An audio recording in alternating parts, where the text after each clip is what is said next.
ఒక చిన్న డైలాగ్ బాలకృష్ణ గారిది చెప్తాను.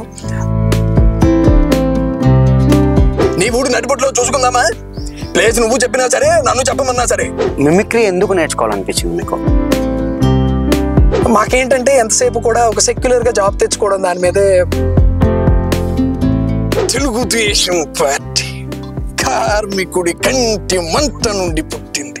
అతను చాలా ప్రాక్టికల్ గా మాట్లాడతారు సార్. అతను మాటలు వింటుంటే మనకి ఇన్స్పిరేషన్ గా ఉంటుంది. చుట్టూ చీకటి, దారుణంలో ముళ్ళున్నాయి. కమెడియన్స్ లో ఎవరు చేస్తారు? నువ్వు పెద్ద పోటుగాడువా చెప్పు.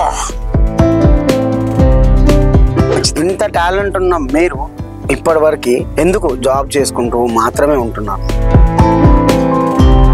ఇలాంటి కళల మీద ప్రోత్సహిస్తారని కానీ